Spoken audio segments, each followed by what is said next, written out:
தமிழ்ஞான உறவுகளுக்கு வணக்கம். திருக்குறள் கதைகள். அம்மா மீது அக்கறை.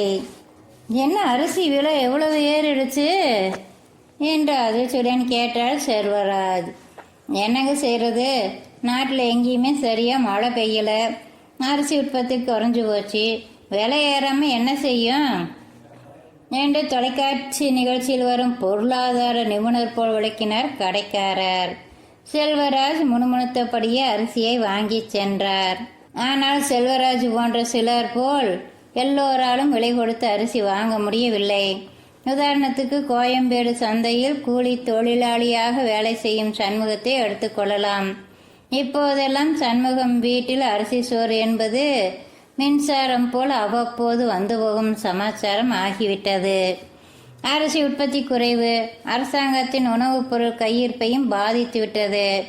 ரேஷன் கார்டுகளுக்கு வழக்கம் போல் அரிசி வழங்கப்படும் என்ற அரசாங்கத்தின் அறிவிப்பே பிரச்சனை இருப்பதை சுட்டி காட்டியது.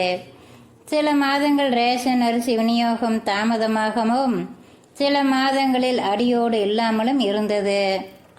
ரேஷன் அரிசி வழங்கப்பட்டாலும் பெரும்பாலான ஏழை குடும்பங்களுக்கு அது மாதம் முழுவதுக்கும் போதாது என்பதால் மாதத்தின் கடைசி வாரத்துக்கான அரிசியை வெளிச்சந்தையில் தான் வாங்க வேண்டியிருந்தது.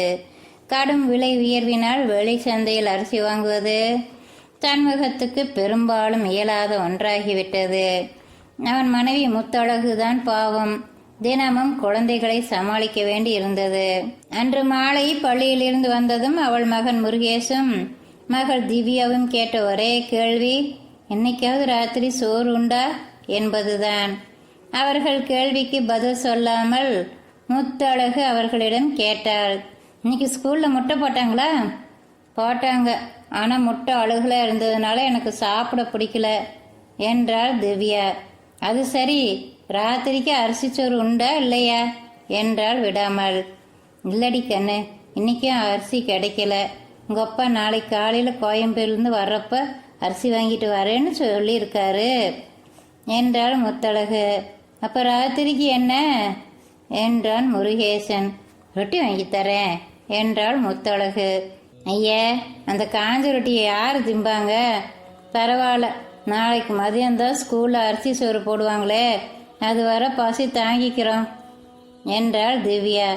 அது சரிம்மா, அப்பா வேலை செய்கிற இடத்துலையே ஏதாவது சாப்பிட்டுக்குவாரு, எங்களுக்கு மதிய உணவு இருக்கு, நீ என்ன பண்ணுவ என்று கேட்டபடி தாயின் கையை பாசத்துடன் பற்றினான் முருகேஷ். சாப்பாடு இல்லை என்பதை இயல்பாக ஏற்றுக்கொள்ளும் மகள் தன் பசியை பற்றி கவலைப்படாமல் அம்மா பட்டினி கிடைக்கிறாளே என்று ஏங்கும் மகன். இவர்களை நினைத்தபோது முத்தழகுக்கு வயிறு நிறைந்து விட்டது போல் இருந்தது. குறள் 13. மின்னின்று பொய்ப்பின் விரிநீர் வியனுலகத்து உள் நின்று உடற்றும் பசி. பொருள், நீர் சூழ்ந்த உலகம் இது என்றாலும் வானம் பொய்த்துவிட்டால் உலகின் உள்ளிருந்து பசி கொடுமை மக்களை வாழ்த்தும். நன்றி. பார்த்தசாரதி ரங்கசுவாமி. மீண்டும் சந்திப்போம். நன்றி நண்பர்களே.